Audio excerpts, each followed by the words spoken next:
আমি জানি 5 তারিখ আমাদের হত্যা করতে চেয়েছিল। যেভাবে হোক খোদা যেমন গ্রেনেড হামলার থেকে বাঁচিয়েছে বা ওই বোমা হামলা তার থেকে বাঁচিয়েছে, গুলি থেকে বাঁচিয়েছে, চট্টগ্রামে গুলি, কটলীপাড়া বিশাল বোমা এর থেকে যেমন বাঁচিয়েছে সেই 21 আগস্ট গ্রেনেড হামলা থেকে, ঠিক সেইভাবেও এবার কিন্তু মাত্র কয়েক মিনিটের জন্য আবার বেঁচে গিয়েছিলাম। এটা আল্লাহরই ইচ্ছা, নইলে সেদিনই তো তাদের অন্য ধরনের ইচ্ছা ছিল যে আমাদের দুইজনকে শেষ করতে পারলেই বোধহয় তাদের মনোবাঞ্ছা পূর্ণ হতো। সেটা না পেরে এখন আপনারা দেখেন মিথ্যা মামলা দিয়ে আমি রেহানা, আমাকে তো মৃত্যুদণ্ডই দিয়ে দিয়েছে, তাতে আর কোনো চিন্তা নাই তাদের। আর এরপরে রেহানা এবং জয়, পুতুল, ববি, টিউলি, প্রপন্থী সবাইকে প্রত্যেকের বিরুদ্ধে মামলা। কিসের মামলা? 10 কাঠা জমি আমরা কিনেছিলাম পূর্বাচলে। খুব বড় অপরাধ করে ফেলেছি আমরা। কারণ এত কম কেন? ডক্টর মোহাম্মদ ইউনূস কিনে নিয়েছে 4080 কাঠা জমি পূর্বাচলে তার। আমরা কক্সবাজারেও নিসর্গ নামে তার একটা রিসোর্ট আছে। আর পূর্বাচলেও সে এই 4080 কাঠা জমি নিয়ে সেখানে রিসোর্ট করেছে। উত্তরে তার 300 কাঠা জমি, চট্টগ্রামে 87 কাঠা জমি, এবং আরও তো অনেক আছে, খোঁজ করলে আরও পাওয়া যাবে। তার ফিক্সড ডিপোজিট 5,000 কোটি টাকা, আমাদের পেয়েছে মাত্র সব মিলে টিলে বোধ হয় 1 কোটি কত লক্ষ টাকা পেয়েছে আবার, ব্যাস, এর বেশি আর কিছু পাওয়া যায়নি। লকার ভেঙে সমস্ত সোনাদানা বের করলো। একটা লকারে নাকি কিছুই পেলো না, তা সেগুলি গেল কোথায়? আমি জীবিত থাকতে সেগুলি ভাঙলো।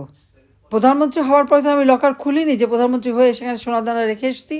1975 সালে আমার বাবা আমাকে হত্যার পর এরকম অনেক অপপ্রচার করেছে।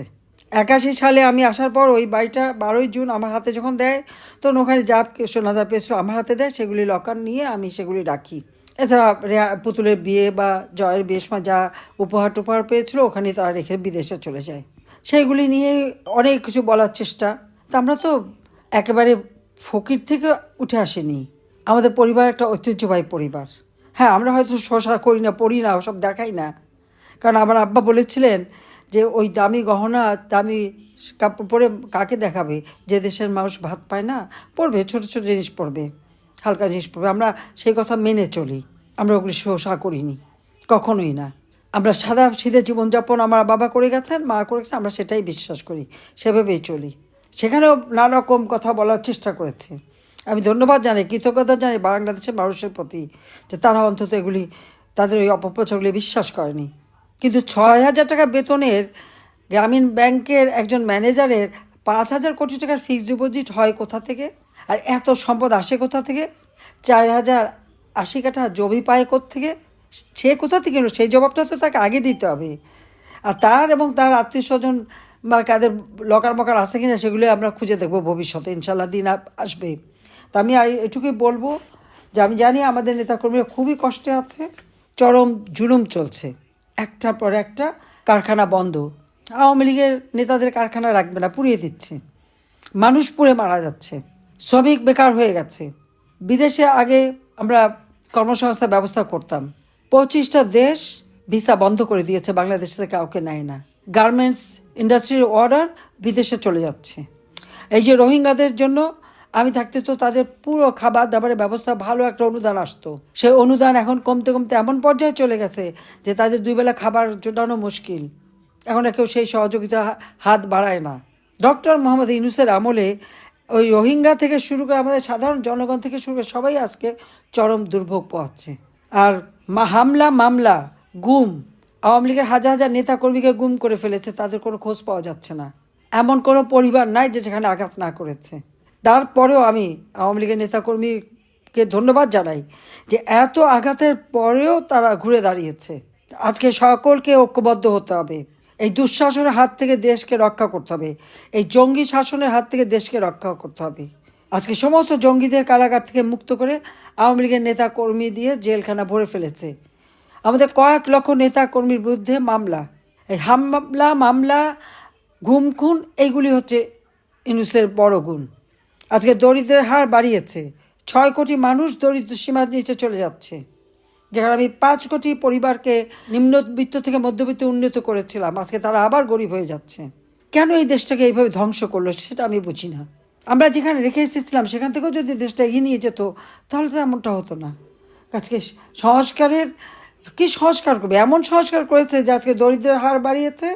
সংস্কারের ঠেলায় মানুষ ঘরে থাকতে পারে না, জনগণের নিরাপত্তা নাই, চাঁদাবাজি মাস্তানি প্রতি পদে পদে, প্রত্যেকটা কাজে চাঁদা দিতে হবে, প্রত্যেকটা কাজে দিতে হবে। এবং এরা তো দিন রাত তাদের দুর্নীতি আজকে এমন পর্যায়ে পৌঁছেছে যেগুলো এখন প্রকাশ্য, লাজ লজ্জাও নাই। পয়সা ছাড়া একটা কাজ কেউ করাতে পারবে না। কেউ কথা বলবে, বাস তার অবস্থা ঠিক, হয় মামলা দিয়ে জেলে ঢুকাবে, নয়তো আর জেলখানায় গেলে তো মৃত্যুপুরী। সমস্ত তালিকা আমার কাছে এখন। আর কত? আজকে সকলকে রুখে দাঁড়াতে হবে, যার যা কিছু আছে তাই নিয়ে, যে দেশটাকে এই ধ্বংসের হাত থেকে মুক্ত করতে হবে। আমরা বাংলাদেশের মানুষ শান্তি চায়, বাংলাদেশের মানুষ সুন্দরভাবে বাঁচতে চায়, পেট ভরে খেতে চায়, লেখাপড়া শিখতে চায়। ছাত্রলীগের ছেলেপেলেরা লেখাপড়া করতে পারে না, তাই সার্টিফিকেট বাতিল করে দেয়। এই অরাজকতার হাত থেকে দেশকে রক্ষা করার জন্য সকলকে ঐক্যবদ্ধ হয়ে এগিয়ে আসার আমি আহ্বান জানাচ্ছি। যার যেখানে যা কিছু আছে তাই নেই, এদেরকে আন্দোলন সংগ্রামের মধ্য দিয়ে এই ইউনূস বাহিনীকে দেশের ক্ষমতা থেকে হটিয়ে গণতন্ত্র পুনঃপ্রতিষ্ঠা করতে হবে, মানুষের জীবনের শান্তি নিরাপত্তা দিতে হবে, অর্থনৈতিক উন্নতি করতে হবে। আর সেটা একমাত্র পারে আওয়ামী লীগ। আওয়ামী লীগ এই দেশের উন্নতি করতে পারে, আর কেউ পারবে না। কারণ সবই জঙ্গি লুটেরা এবং কারো অবৈধ ক্ষমতা দখলকারী পকেট থেকে এসেছে। কিন্তু আওয়ামী লীগ মাটি মানুষের থেকে গড়ে উঠেছে। বঙ্গবন্ধু শেখ মুজিবের আদর্শ নিয়ে এই দেশ গড়ে উঠবে, কারণ তিনি স্বাধীনতা দিয়ে গেছেন। কাজে সবাইকে আমি ঐক্যবদ্ধ হয়ে কাজ করা আহ্বান জানিয়ে আমার বক্তব্য এখানে শেষ করি। প্রত্যেকে আপনার এলাকায় কী কী উন্নতি করেছেন লিফলেট করে ঘরে ঘরে পৌঁছান, আর জনগণকে সঙ্গে নেন। জনগণকে সঙ্গে নিয়ে বলেন যে এই অবস্থা থেকে দেশকে মুক্ত করবেন, আসেন আমাদের সবাই একসাথে নামি। এবং সেইভাবে নামতে হবে, কারণ আমাদের শক্তি একমাত্র জনগণের শক্তি। সবসময় আমরা জনগণের শক্তি নিয়েই ক্ষমতা এসেছি। জনগণের ভোটে নির্বাচিত হয়ে আওয়ামী লীগ চিরদিন ক্ষমতা এসেছে। আওয়ামী লীগ দেশের মানুষের শান্তি নিরাপত্তা দিয়েছে, এবং আওয়ামী লীগই পারবে সেটা দিতে। এই জিনিসটা মানুষের কাছে নিয়ে যেতে হবে, এবং সমস্ত জনগণকে ঐক্যবদ্ধ করে আজকে সবাইকে মাঠে নামার জন্য আমি আহ্বান জানাচ্ছি। যে যেখানে যেভাবে পারেন সকলকে রুখে দাঁড়াতে হবে। ওরা মব জাস্টিস করবে, ভয় দেখাবে, আর সে ভয় পাওয়ার লোক আওয়ামী লীগ না। এই এত নির্যাতনের পরেও আওয়ামী লীগই। কাজে আওয়ামী লীগ ঐক্যবদ্ধ থেকে জনগণকে সঙ্গে নিয়েই আমাদের এগিয়ে যেতে হবে। ইনশাল্লাহ জনতার জয় হবেই হবে। এই দুঃশাসনের হাত থেকে দেশ মুক্তি পাবে। সবাইকে ধন্যবাদ। জয় বাংলা, জয় বঙ্গবন্ধু, বাংলাদেশ চিরজীবী হোক। খোদা হাফেজ।